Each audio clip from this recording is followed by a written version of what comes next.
Vamos lá. Vamos à dúvida de lanches intermediários e beliscadas entre as refeições e que elas podem se tornar um exagero. Por que que isso acontece? Bom, para eu falar sobre isso, eu vou ter que ir lá no começo da história da humanidade na Terra. Sim, por quê? O que isso tem a ver? Gente, quando o homem vivia nesta terra, nômade, ele não tinha então domínio sobre os animais, não cultivava, não criava animais, ele vivia da caça e da coleta. Então, pensando nisso, nós sabemos que havia coleta e caça de sucesso, então nesse dia ele comia abundantemente, ele comia bem e fazia a sua refeição. Quando não havia sucesso, não havia comida, logo não havia a refeição. Então, nós podemos pensar que nós não estamos muito distante desse gene. Essa genética está em nós. Nós fomos projetados para viver tempo de abundância e também tempo de escassez. Nós não estamos distante deste primeiro ser humano, desses primeiros seres humanos que estiveram habitando nesta terra. Ah, mas isso é muito longe de mim. O que tem mais aqui que eu posso fazer hoje no século XXI? Queridos, hoje no século XXI, nós podemos nos remeter aos antepassados mais próximos de nós, como os nossos avós, bisavós, tataravós. Neste tempo, eles também faziam 3 refeições diárias: café, almoço e jantar. O ciclo circadiano deles era muito próximo ao da natureza. Então, eles tinham um metabolismo melhor, porque eles respeitavam os horários do corpo e da natureza. Hoje, nós temos uma abundância muito grande de comidas jamais vistas na humanidade.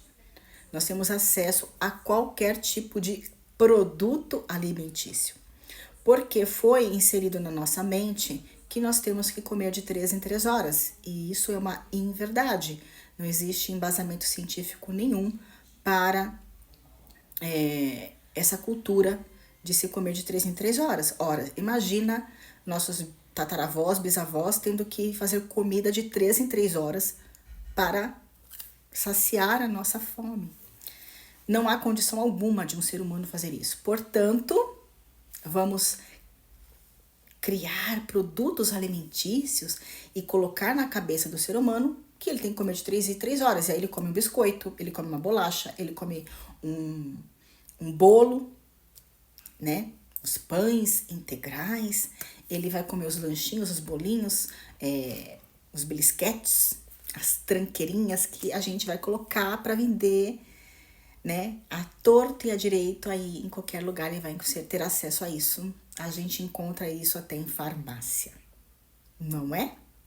Que não é o lugar natural de alimentos ou produtos alimentícios estarem, mas enfim. Seguindo nessa lógica, a gente percebe que existe uma forte tendência da indústria alimentícia, né? Tudo isso foi criado pela indústria alimentícia, sim.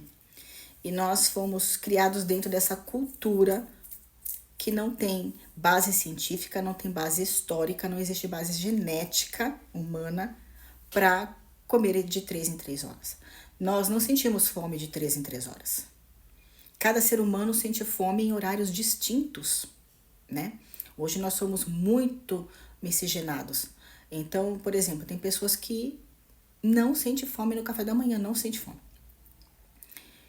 Tem pessoas que acordam e não comem assim que acordam. Elas têm que esperar pelo menos um período de 30 minutos a 1 hora para depois elas sentirem o desejo de se alimentar.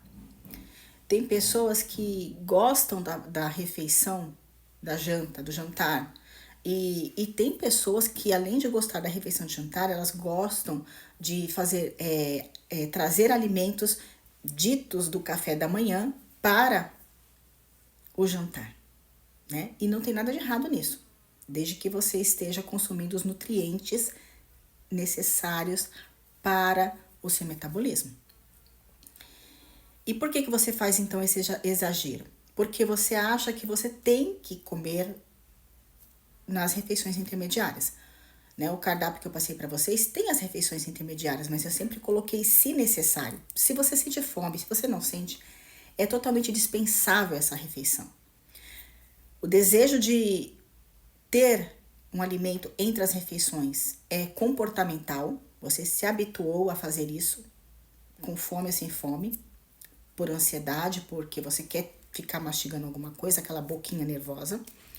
E também porque as suas refeições maiores, como café, almoço e janta, estão desproporcional em relação a proteína e carboidrato, tá bom? Você precisa incluir nessa refeição mais proteína. Você pensa que está comendo muita proteína? Nós não comemos proteína o suficiente, principalmente os brasileiros. O nosso consumo de proteína é muito, muito baixo. Então você pode colocar mais proteína nesse prato, sim, porque é por isso que você está exagerando no consumo de produtos alimentícios dentro dos seus lanches intermediários. Outra coisa que você precisa inserir nesse seu dia a dia, após a refeição, você pode incluir uma fruta, se você desejar, porque tem gente que tem muita vontade de doce, e mais fibras que vêm dos vegetais e dos legumes que está no cardápio de vocês. Os legumes que vocês podem ingerir à vontade, gente. Sabe, eu coloquei uma quantidade, mas vocês precisam estar atentos à fome e saciedade de vocês, para que vocês aprendam a ter um comportamento alimentar saudável em qualquer lugar onde vocês estiverem, tá bom?